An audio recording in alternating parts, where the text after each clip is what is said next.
these things were made out of steel. So like back in the 30s, it was more wood-driven frames. Now this transitioned to a full steel vehicle. It's pretty badass. These types of classic cars excite me.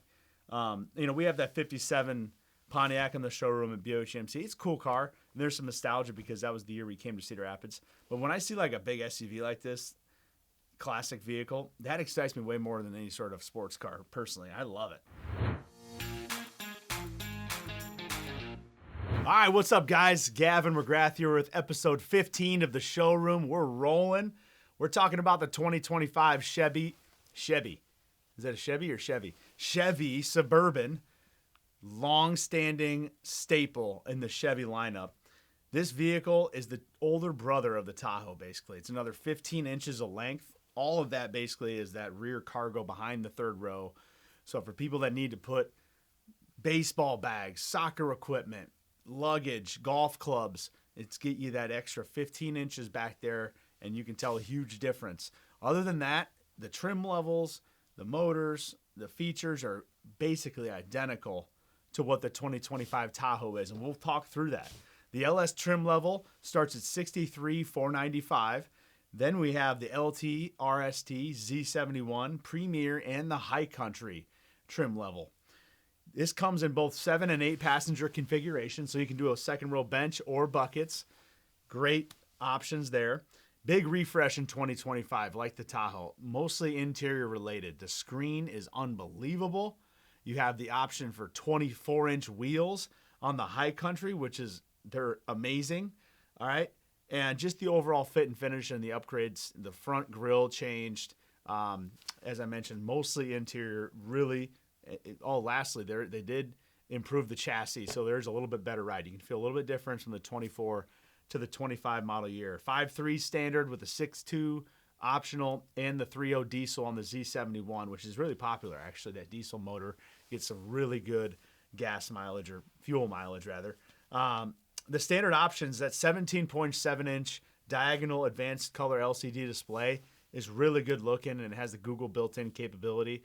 It's great when I'm driving down the road and my kids ask me, I have kids from 7 to 13, 4 of them, and there'll just be random questions that come up, right? Like, what did my daughter ask me the other day? I'm trying to remember.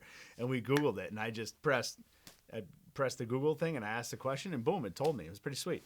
11-inch digital instrument cluster, all right? So all your displays for your fuel, the mileage, the how fast you're going at miles per hour, all right there on the digital display, which is great.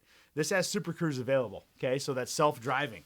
It's on the LT, RST, Premier, and High Country, okay? So not available on the LS, but those other 4 not available on the Z71 either, I should say. The LT, RST, Premier, and High Country is available.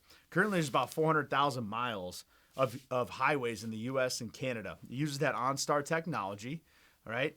So there's about 400,000 miles of access to that self-driving, and then there's projected to be 750,000 miles by 2025 year end. So then about 10 months now, you're going to have 750,000 miles. It is badass, right? It's currently for divided highways, not yet suburban streets, just as a reminder. So driving around town in your neighborhoods, you won't use self-driving, but you get out on those divided highways and the interstates, boom, it is money. It works really well. Competitors-wise in this segment, you've got the Ford Expedition Max. Okay, the Max, that'd be the one with the longer wheelbase. The Toyota Sequoia, certainly the Yukon XL, the sister to the Suburban, and then the Nissan Armada and Jeep Wagoneer. I would look at those vehicles if you're considering a Suburban for sure. Let's talk about the history of the Suburban, okay? Because this is pretty cool. Zach, can you guess what year the Suburban came out? 78. 1935. Okay. The Chevy Suburban came out in 1935, and there's this cool chart here on the history of the kind of remakes. So starting in 1935, what's interesting is my understanding from my research is there's only 75 produced. Okay, so like I pulled up Mecum Auto Auctions because there is one for sale. It's a 1935 Chevy Suburban 207 cubic inch inline 6 3-speed, one of estimated 75 produced. Okay, There's one for sale at Mecum. I don't know what it's going to bring. It's an auction, so who knows? But let's talk about the highlights of this, because this is super interesting. My brain, I was like 70s or 80s, but as I mentioned, one of only 75 produced in 1935. Semi-floating rear axle, no idea what that means. Half-ton commercial class, I-beam front axle. These things were made out of steel. So like back in the 30s, it was more wood-driven frames. Now this transitioned to a full steel vehicle. It's pretty badass. So you can look at the photos of this thing. These types of classic cars excite me. We have that 57 Pontiac in the showroom at BOHMC. It's a cool car. And there's some nostalgia because that was the year we came to Cedar Rapids. But when I see like a big SUV like this, classic vehicle, that excites me way more than any sort of sports car. Personally, I love it. Just a couple other. Look how far these things came. So you go from 9035 to 41, got that red and with the black flares. The first Suburban I remembered was thinking like this 73 edition, the brown with the white trim. That's kind of what I thought of as like the first Suburban. I didn't realize it was around for so long leading up to that. So that's an interesting auction, maybe a good follow-up episode. Interesting auction follow-up is to see what this vehicle brings at Mecum Auto Auctions. It opened up actually January 14th in Kissimmee, Florida.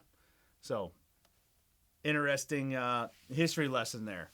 As far as my rating, on the 25 Suburban, I think it feels like a 9.0. With that upgraded chassis, it rides really smooth. They took it up and down the Interstate 35. Great ride.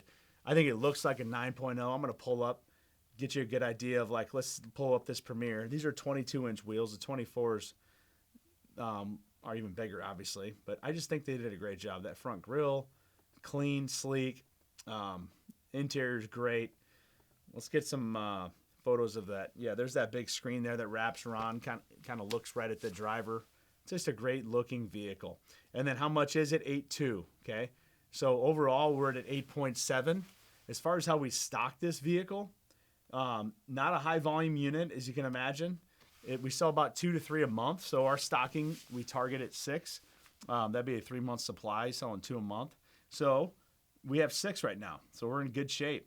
Nothing coming really. We do have 124 left over, so we have a big discount on that one. What do we discount that thing here? Let's take a look.